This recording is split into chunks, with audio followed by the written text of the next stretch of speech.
5 seconds.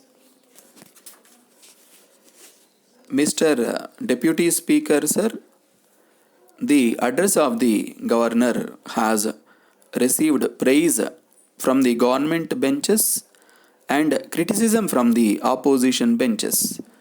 I would like to make a few observations on the address.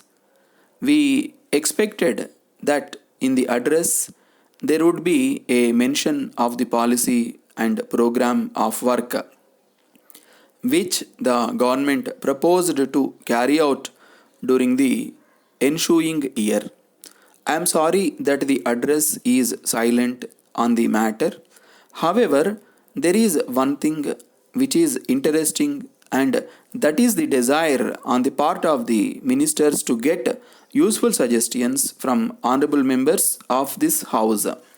I find that since yesterday, members have been making useful suggestions, but I do not know if the honorable ministers concerned are present here to take note of the suggestions, perhaps with the exception of a few like the minister for local administration and the finance minister.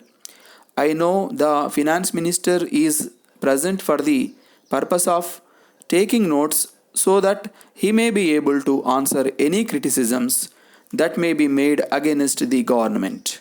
But he may not be taking note of the suggestions made by the honorable members for implementation at a later stage. There are two words in the governor's address, namely welfare administration. Welfare administration means the existence of a welfare state. It is the desire of everyone that a democratic welfare state should be established. It means that there will be peace in plenty, that there will be no unemployment, that illiteracy will be eradicated, that the government will take care of the old and the infirm, and that the amenities which are now enjoyed by only a few rich people will be made available even to the common man. I think that this is the ideal for which we are now striving. The question now arises as to what steps the government have taken to establish a welfare state. Reference has been made in the address to the community projects and National Extension Service. In this connection, I would submit that the result of these schemes depends largely on the capacity of the people to contribute to the works which are undertaken by the government. If we go into this matter, we will find that the capacity of the common man in this regard is nil. So, if we are asked whether the schemes have been a success with reference to the common man, we can only say no. It is said that the advantage that may be gained by these schemes goes only to the richer classes of people, and that the common man is not able to get anything because he is not in a position to contribute money to the carrying out of the work under these schemes. Then I would suggest that the salvation of our country lies in the formation of cooperative units. As we know, the majority of the people belonging to the poor classes. So, it is these people who must be helped by the government by starting cooperative farms, and the persons must be made to realize that they have got a share in these farms.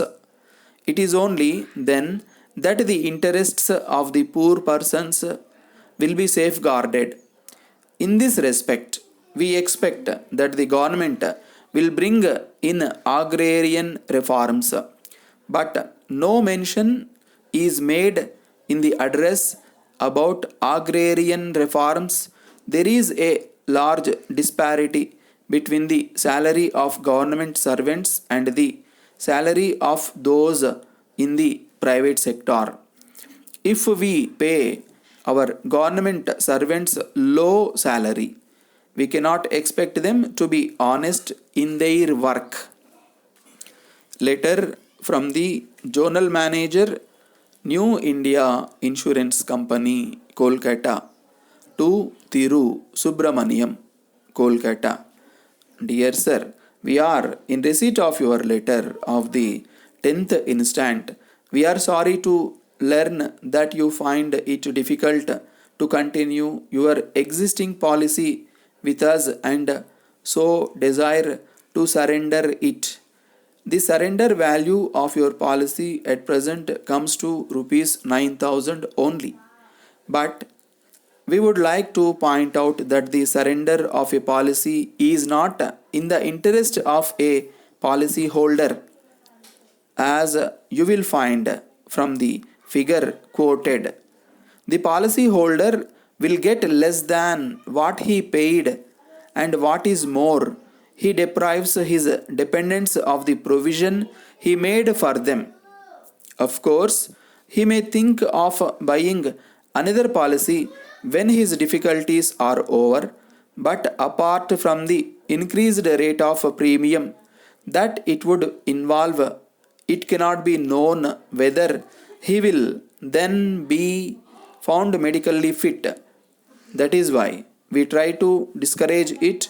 We think that your difficulties are merely of a temporary nature.